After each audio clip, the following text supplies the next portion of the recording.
Good evening, Yolande. Good evening. Thank you for having me. It's such what I want to say is a beautiful, well, not relief, but a lightening of what we've been doing this month, because a good number of our practitioners slash authors have been talking about death and the end of life and ancestry.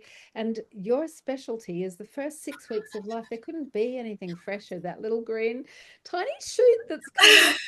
And there's a little human and it's a little mother, and it's so fresh and so new. So thank you for joining us. Thank you. And of course, the whole idea of birthing something can't ever be separated from the death of something else. So we're moving in the same current, different language.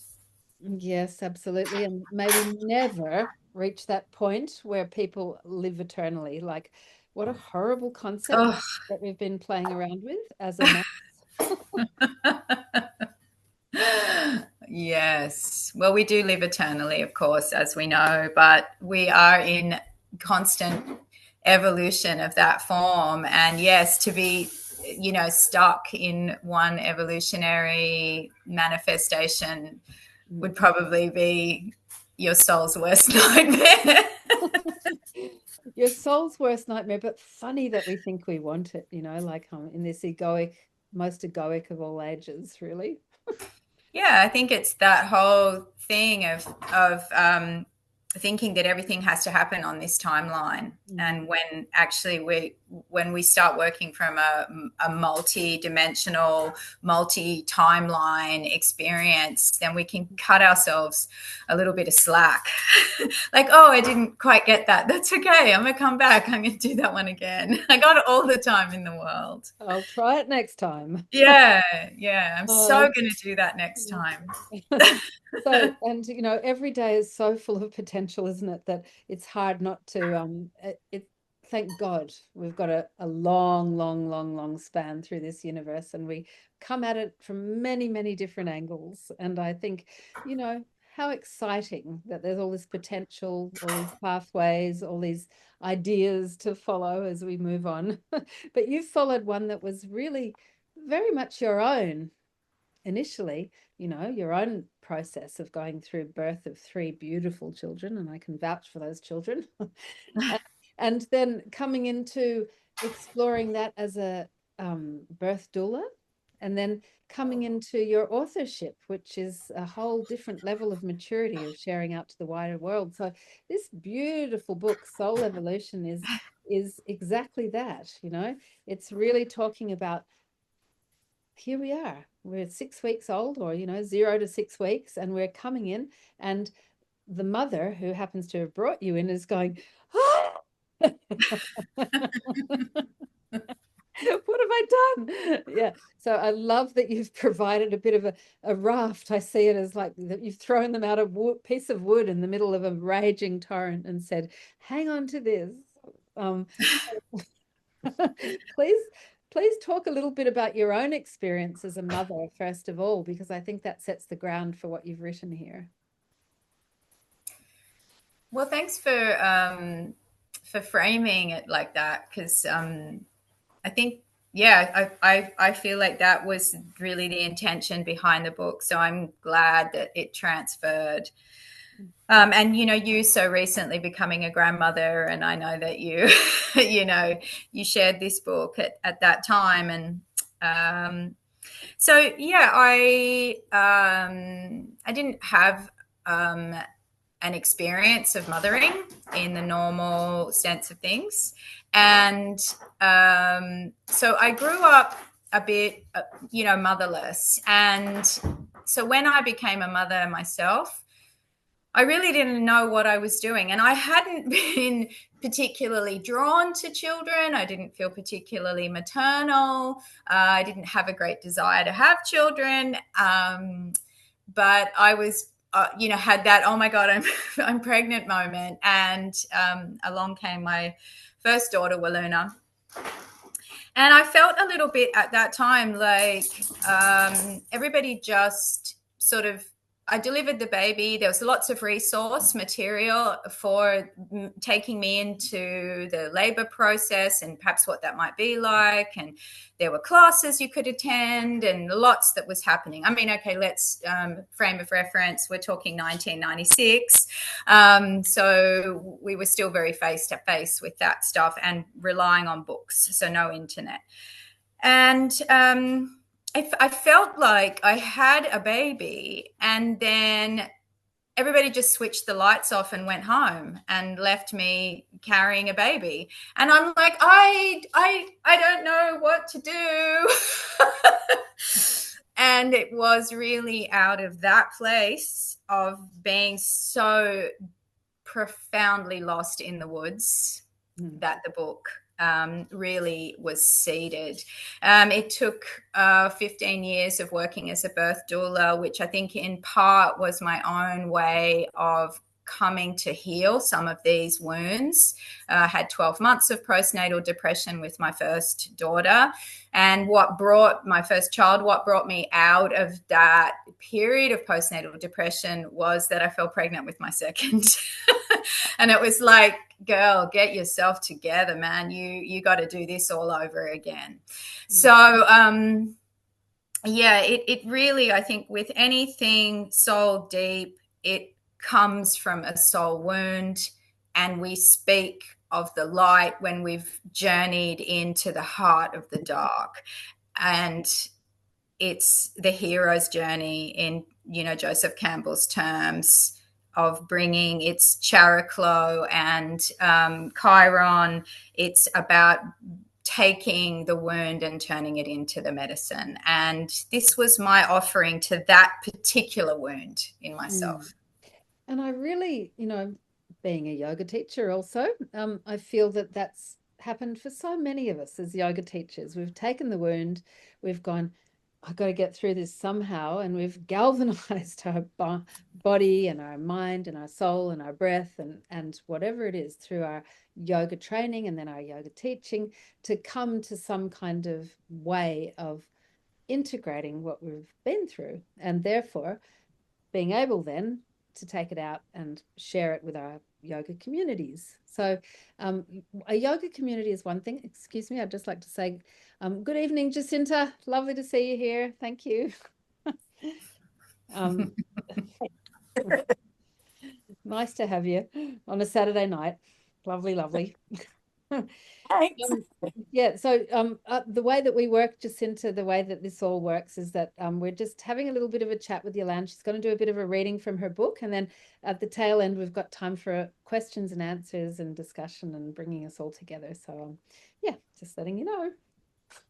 Okay, all right. So Yolande, there you were. You've been through 1, 2, and then followed up with 3 births just to make sure you had it, and then you've gone on to be a birth doula and done that one-to-one beautiful relationship stuff that happens in a doulaing experience, and then you've decided to go out into the public world and bring your book. So why?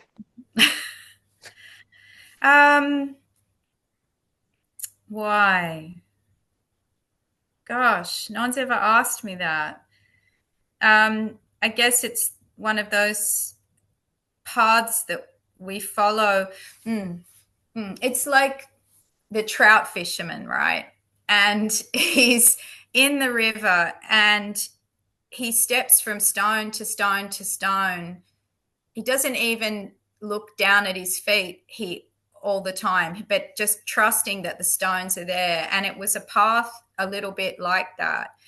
So for context, I guess, because it is a yogic guide, I do need to also say that, I'm 30 years a yoga teacher and practitioner.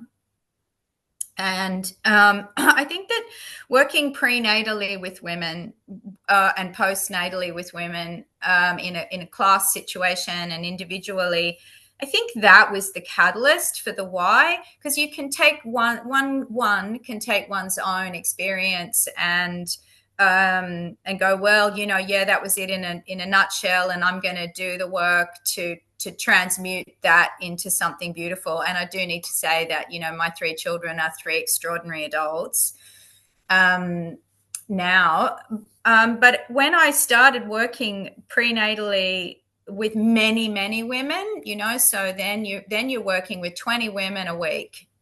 And that's a lot, and you're starting to realize, oh my God, my story is not so dissimilar from yours and yours and yours and yours. And there's elements of this, and that all these women feel abandoned somewhat. Maybe that's too big a word, but there's a sense of abandonment at that moment of birth where everybody goes home. And all the books say, well, just don't do any yoga for 6 weeks and just rest. And it's like, my God, this crucible moment of the shift from the maiden to the mother. It's a literal dark night of the soul. I think if you cross it with any type of intention, you're going to feel it so deep. And yet culturally right now we abandon women at that stage, and that is probably the answer to the question of the why. Wow. So it really literally is like giving people a way, the pathway through the dark to follow, because, we know as yoga teachers coming back into our body, mind, spirit, soul, breath connection is the way through. And, Yes. it is. It's always about going in, not going out, isn't it? And couldn't be a more internal time when you've got that baby and you're looking straight into a little set of eyeballs. And if you have a partner and they've had to go back to work and the world keeps turning and you're there holding that little being. And you're there thresholding. You're there crossing the biggest and most profound shift that a young woman will navigate. Most young women, that's the biggest shift they've had to navigate so far, if they haven't had other big thresholds like the loss of a parent or something beforehand, or something significant that they haven't, that has been initiatory. But we're just culturally so bereft of the juice of those thresholding moments, and we push them to the side and we medicate them, and we go, oh babe, like just go start a boot camp and focus on getting back into your genes. It's like, my God, that just could not be any further from the rich, as I said, that word crucible. We need to find a way culturally to nourish women through this stage, and then I think we would find that we would have extraordinary outcomes in terms of generational healing if we could. But anyway, that's a long way ahead. Well, that might be book 2.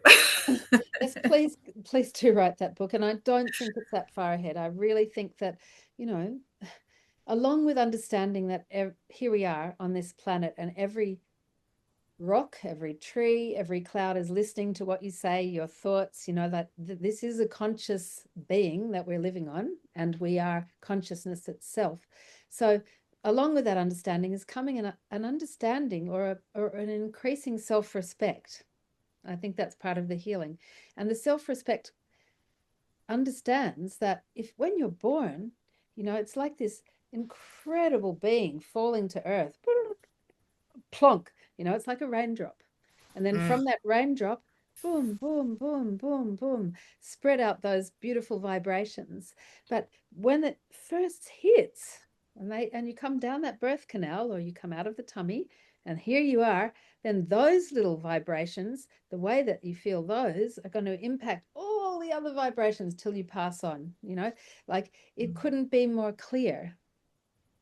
And so why wouldn't we spend everything, all our intention and all our focus on those first 6 weeks, when this little tender being that you're nourishing is just like all completely receptive? Yeah, completely accepted. So it's beautiful. And that means, then, of course, we've been living in a patriarchy. In case no one noticed, we've been living in a patriarchy. And so it's such a female moment, isn't it? Those first 6 weeks.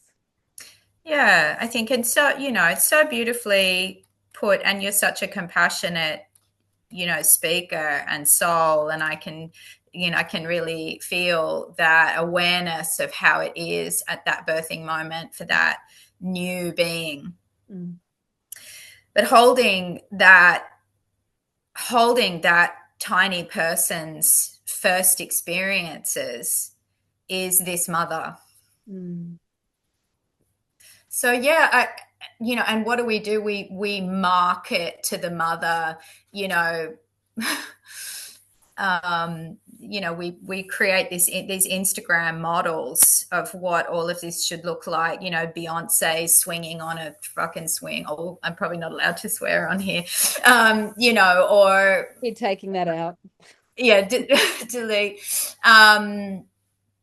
We create these unobtainable versions for mothers to work towards that I think just continues to pile more on them, than they are already going through. And I think one feedback that I got from this book that I wasn't expecting actually was from Cheryl Siderly, who's a well-known home birth midwife or midwife generally.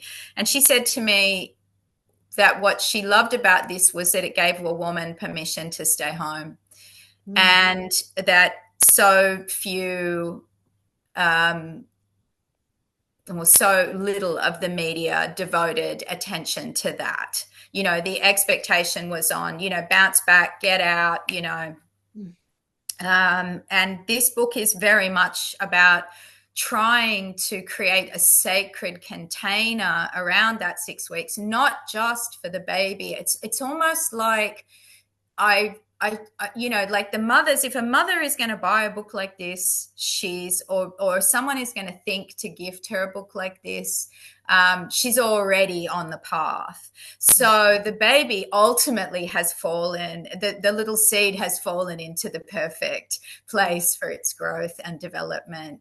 But what we need to do is draw that container around the mother, so that she can be her very best to nourish the seed. Yeah. And that requires, a retreat, as any ritual process, as any thresholding in life that we might go through, birth, death, divorce, it requires this period of intelligent retreat. And that's what the first 6 weeks is about. And if I'm not saying you have to like cloister yourself, but just it's about holding as much space as you can. But you do have to cloister yourself. Sorry, I'm going to go there because I think, like all the intelligent cultures that I've ever read about, Yeah. 6 weeks is sacred. Absolutely sacred. And you put hot stones under the bed, you stay at one temperature, you're surrounded by beauty only, you eat the stuff. All of the family and all of the village does certain things to make sure that you are protected and held within. So that is cloistering, and it's so important. And it's okay. Like I think the demeaning of ourselves and of each other has just demoted that period of time, but it's so sacred. Like a spirit is coming in and being embodied on this planet. Like what could be more sacred? And or more important work for us to do. Yeah. Yeah. Yes. I applaud and love how much effort we're putting into us in Australia anyway. I don't know elsewhere about what does daycare look like, and how should that be, and starting to go, oh, maybe the people that provide that kind of care for our young people should no longer be paid 2 pennies and sixpence. Maybe they should be given a bit extra, knowing a bit about that political process. They negotiated, they got $1 rise per hour. Like the women that do that work, like that work is so important. But even more important is younger, down the line when that baby first Well, pops. it's a bigger conversation ultimately about the erosion of the feminine, which goes all the way back. Doesn't it? Yeah. We can mythologically, we can take that back beyond Rome. So, um, yes, and it's like bringing that sacred container back and making it Instagram worthy, making it viral, making it trend. May all mothers feel like, there's something wrong with you if you're going out. And may we all be held in that protected and safe space. Totally. So you've got these first 6 weeks and you've named each one. You've got week 1 is taking in, and week 2 is taking apart, and week 3 is, let me just see, week I 3 don't even is remember. emerging. Look at this picture, everyone who's watching. Like, look, doesn't that just bring it all to focus? Squish. Absolutely squish. I'd love you to read a little bit of this just to give us a flavor of what this book is all about and the tone that it's written in. It would be great if you wouldn't mind choosing something. Yeah, so you asked me about a reading. And so I guess, and I just decided really that I would go with the opening of the book. Okay. And to set, it's only a short reading, but to set an expectation, the book is folkloric in that nothing in here is proven by science. All of it is anecdotal. All of it is wives' tales. All of it is herbcraft. All of it is mooncraft. And that it has a whimsy, I guess, because of that. And then it's interspersed with a 6-week yoga journey that and I'm not talking long hold warrior 3 here. I'm talking restorative yoga techniques, ways that you can soften, especially you want to feel the decompression in the belly. You want to your breasts get sore, and you've got milk pouring out of them, and so we can't lie on the belly, for example. That can be very uncomfortable. So we want to reopen the chest. We've got to reconnect with the body. I felt personally, as somebody that came to childbirth with a very strong yoga practice. So I actually, with my eldest daughter, I went into labor at about 4 a.m. I realized that I'm turning a short story long. Go ahead. And I hope it's valuable. I hope it's anecdotal. I went into labor at about 4 a.m, and I was 25, so I was quite young. Whatever, young, I'm not young. I don't know. I felt young. That's what I want to say. And I would have thought that I would have immediately wanted to wake my partner up to, like, oh my God, we're on. But I didn't. I felt a great need to be alone, and which surprised me. And I went into another room, and as I said, it was 4 a.m. ish, and I unrolled my yoga mat. It was like, I think I was back to being the trout fisherman, just stepping on the stones. Like, I just followed the way, and the way led me to my yoga space, and the way led me to unroll my mat. And I started doing salutations. I think because there was a deep comfort there and a familiarity. And it's like, I'm just going to keep doing this. I'm going to keep breathing. 2 hours, I did salutations. Oh. Not fast, not necessarily, good form, but 2 hours, I slowly did salutation. And I moved myself into such a liminal space that I don't even know at what point my husband walked in, and he took one look at me and was like, oh God, we're on. And the baby was born only a few hours after that. I don't even know why I started that story. I guess because that's the space this book has come from. It's come from a liminal, and none of it is proven by science. So good. I need a stamp. So, some advice from the mothers who have gone before. The waters inside you are shifting to fit the newly created shape of the mother. They manifest themselves most obviously in the pure fluids of blood and milk and tears. The blood that follows the emptying of your womb, and the milk that nourishes, bridges, and bonds you to your child, and the tears that will fall as you move between the steady footing of what you know and the vastness of this new world. Expect that over the next 6 weeks, you will be experiencing a myriad of physical and emotional readjustments as you align with your new self. Use the practices contained in these pages to support your physical recovery and your emotional recalibration. See them as a medium for the spiritual growth and the evolution of which becoming a mother is a pivotal part. Deliveries come in all shapes and sizes. There's no reliable formula or pattern. If yours wasn't straightforward for your body or your heart, or you don't feel ready to begin the yoga program straight away, forgive yourself. There aren't any rules for when to begin other than beginning where you are. The techniques given here are intended to support and nourish in tender times, not to be a chore or an effort. Then I just talk about normal pregnancies, which I've realized is probably not so interesting. Gentle, concentrated movements are helpful in healing the soft tissue injuries that can result from birth.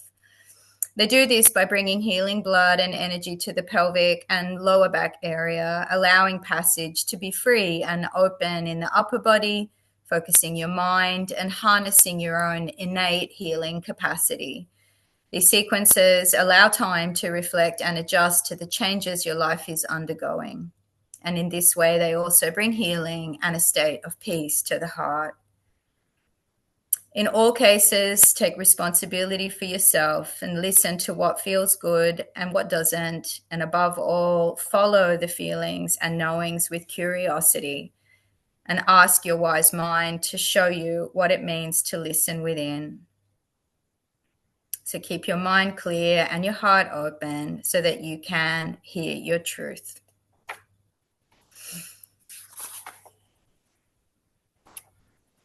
Huh. That's an abridged version. It is a little abridged, but Thank you. we I love don't want to keep these people too long. No, but I do love the way that you end up that whole section in your book, which is, in all cases, take responsibility for yourself. Listen to what feels good and what doesn't. And above all, follow these feelings and knowings with curiosity. Ask your wise mind, show me what it means to listen within.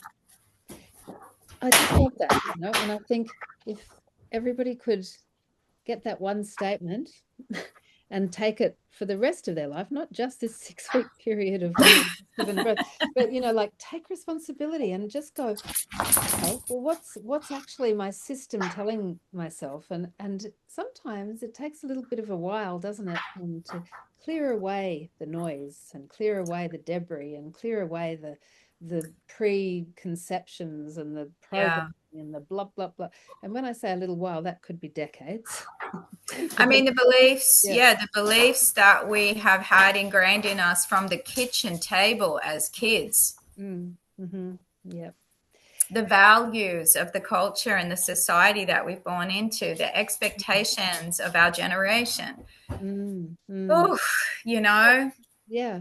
And therein lies the path to healing, quite frankly, So hopefully what we're doing at Soul Advisor is that we're encouraging people to take hold of those handlebars of their own health and go for it, inform yourself and go into meditation, go into the quiet period, go into the reestablishment of order, your own order within your being. And, wouldn't it be great if if books like yours and definitely yours were taken into account and we started well as we meant to go on? Well, it has, I mean, in quite exciting news for this little tiny book, my fourth child, it has actually been taken up by the Bliss Baby prenatal yoga crew as part of their postnatal teacher training module. So it's a good, that Yay, book. feels like a good thing. On its way in the world, you know, Yeah, little yeah. toddler footsteps. There's many places this book should be, and you know, I'm all for advocating for that, and we will be. I'm just wondering if Janine or Jacinta, you've got any questions or queries or comments or stories or anything really that you'd like to share with us here this evening. No pressure.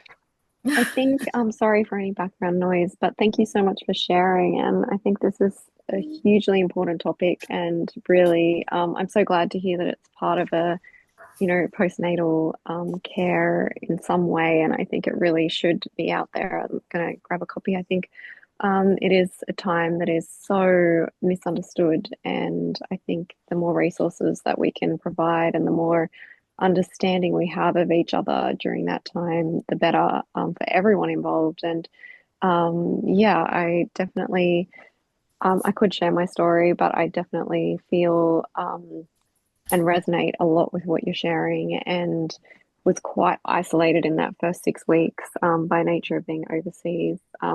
And yeah, I think it's such a sacred time. And when I look back on that time, for all that I feel like I was, without during that time, I think what I had was the quiet, was the time to just make it about my beautiful boy. And, for that, I am extremely grateful, because I think it was an opportunity that I wouldn't have had otherwise. And I, yeah, look back at that time with an understanding and a knowing that that must have been the way it was meant to be, because there's no other way in my usual world that I would have that 6 weeks of there we go, and now he's nearly 3. The 6 weeks of quiet and just time to align, attune, and adjust. So thank you for the work that you do, and for sharing this. I think it's profound and very powerful. Thank you. Oh, Janine, thank you so much for sharing your story so eloquently, because I think you got it in a nutshell, that incredible isolation. Yeah, you needed more support. Absolutely, yes. And there's so much, especially as a first time parent, a first time mother, that you don't know that you don't know. You don't know that you don't know. Yes. These little beings are so vulnerable and so fragile and so important. And yeah, it's just such a new time in every way, regardless of how much time you've spent with children in the past. Yeah. So true. Yeah. Which country did you birth in, Janine? Of all places, I was in Maui in Hawaii. Oh, whoa. Yeah, so a very waterlogged little space. And yeah, I did a home birth, so it was an adventure, 20-hour natural labor. So but I did it, and I knew he was going to be okay, and I don't know if I could have done it without that knowing.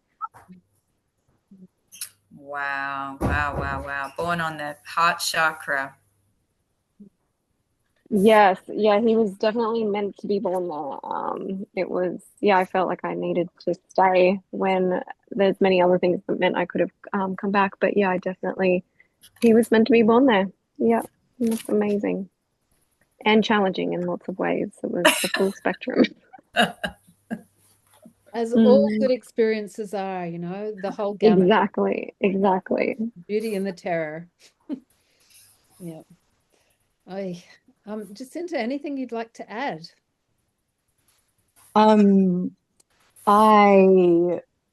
Yes, actually. I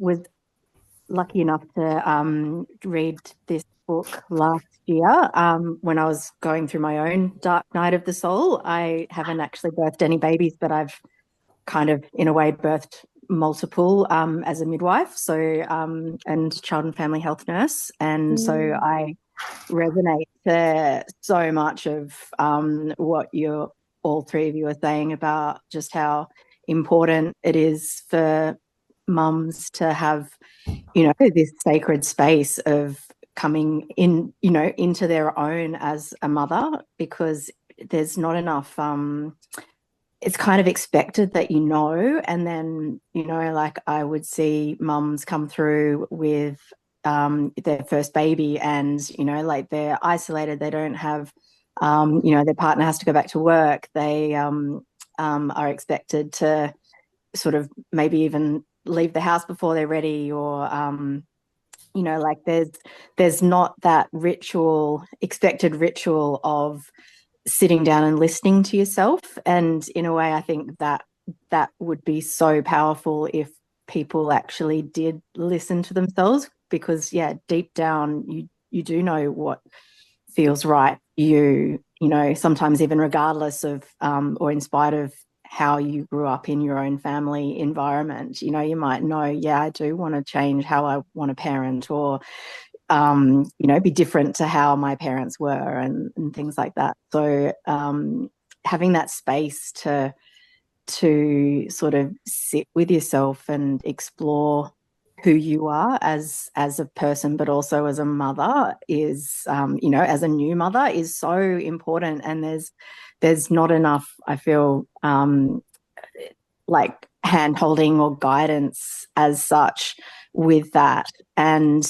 like I love the postnatal doulas, and like my role as a child and family health nurse was seeing babies in the first week or two or several weeks of their life, and supporting mums through their journey was such a beautiful experience. But like in a lot of ways, my hands are tied on how much time I can spend, or like what services I could tell them about, and things like that. And so I feel that there's not enough support there, and it's so true. Like I feel so strongly that if we actually looked after our mothers and nurtured that relationship between mums and their children, it would just solve so much in our world of how people grow up. Because that first 7 years, first 5 years, like first 2000 days is so important to your mental health, your relationships, like what kind of job you have, like your everything. And so having that space, even just starting from like having this beautiful 6 weeks, is just so important. And I love this space, and I hope that it does sort of explode, for want of a better word. expand, Yolande. That's so I love the book, and like reading it for myself, just the words, like from a midwife's point of view, but also as someone who was going through their own sort of need for nurturing. It was a really beautiful read, and just helped. Like I can see that it can just help bring you back inside yourself, and be present as well.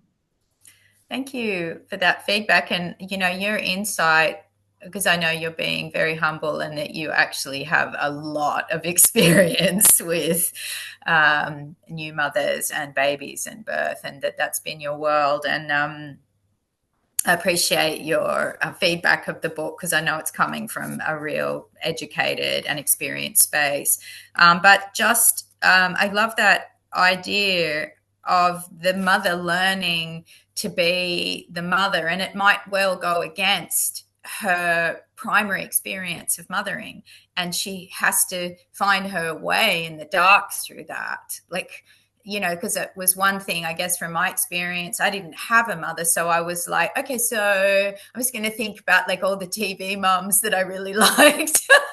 You know, like you're starting to like, oh, my friend's mom, you know, I remember one of my beautiful friends had a lovely mother, and I was like, yeah, I want to be just like Diana. So yeah, it is about learning what type of mother am I going to be, you know, and then if we can allow this space for her, the new mother, to really find that and bed that in, my belief is that she becomes a natural mother, and the mothering actually becomes unshakable. And so some doctor or perceived expert, I mean, you know, a lot of the experts have lost credibility in the last 5 years, but, you know, some expert steps up and tells that mother something about her mothering, but she is so strong in that she's like, no, mate, you're wrong. And there's no doubt. And so, and I think then she becomes a lioness. Yeah, absolutely. And yeah, it really sets in that belief in yourself as well, because you are coming from that really stable base of knowing yourself and knowing, really knowing. And yeah, like the whole Instagram or so much, there's so much. Yeah, I've seen so much families coming in just going, oh, am I supposed to be doing this, or I've started doing that, and I'm like, oh, what do you feel? But I'm also hearing a resonance there, Jacinta, with the being a child and family health nurse, you know, like, because you've got a whole external system around you as well that tells you what you can and can't, of course. And you know, wouldn't it be great if you too were given that same capacity to go, all this experience, here's what I know to be true myself, and to operate from that. And it creates a kind of a cognitive dissonance, doesn't it? I mean, I'm speaking, Really so I does. guess I'm telling my own story too as an occupational therapist in the health system. So, but that's what I was hearing a little bit from what you were saying before, was just that, you know, the depth of your understanding and your self-knowledge and your capacity to provide was a little bit stymied in that role. That's what I was hearing. Yeah, it was, because, you know, like there's like I'm very passionate about protecting the space for breastfeeding and like nurturing the mother baby dyad and having protected space. And you know, like there's things like, and I won't elaborate too much on it, but like the safe sleeping, like, you know, parents inevitably are going to you know, at some stage, like co-sleep or you know, for need, and unfortunately, you know, like from a New South Wales health point of view, we can't advocate for that. But you know, like there's research overseas in Japan which has a really low rate, and they you know, like co-sleep benefits breastfeeding. And so, you know, there's all these double-edged sword, like, you know, different ways that you sort of have to go, okay, right, well, we want to, you know, promote being close, but and yeah, thankfully there's these fabulous like cots these days where you can just pop the little side down and you can get baby up so close, and you know, like, so there's heaps of ways around things. But yeah, unfortunately the baby market is not kind of I've lost my words, regulated. So, you know, like people can say whatever they want on a package and say, yeah, this is great for, you know, baby's head shape and things like that. And yeah, like it's absolutely horrible. We're learning the job, aren't we? All of us, you know, like all of us. We have to keep this conversation going, because, you know, what is so bizarre about evidence-based medicine is that every time so-called evidence comes out, then that's taken to be true. And guess what? 5 years down the line, we're saying margarine's crap for you, you know, like it's just, no, it doesn't matter what it is that we think is real and true and evidence-based. We need to keep investigating, keep talking, and keeping our hearts open into what's possible. I just wanted to say a huge thanks to Yolande for bringing this perspective, in. And I hope that all of us can help spread the word and bring this book further out, farther, and open these conversations and just keep going, because we will find our way back home. We will, but it's just going to take a little while longer. Yeah, sowing those seeds. This book is definitely a lovely be a lovely thing for new mums to have, like to help guide them and give them, that, oh yeah, I'm allowed to do this, and yeah, giving back to themselves. Yeah. So yeah. Yeah, definitely. Buy the book. Buy the book. Buy the book. All right. Well, thank you everybody so much for joining us tonight. And it really, it's a great way to spend a Saturday night, I feel. And Yolande, it's a beautiful book. Thank you for putting your heart and soul into it. And, we will do all we can from Soul Advisor to keep opening that conversation. So bless you. And thanks everybody for being here. And are there any last words from anyone? Thank you for the opportunity to come and join the Soul Advisor authorship. It's been really lovely. I've not done anything like this before, but I've really enjoyed it. So thank you. Thank you to everyone that's come tonight. Really grateful for that. And thank you to everybody that's maybe catching this on the recording too. Blessed.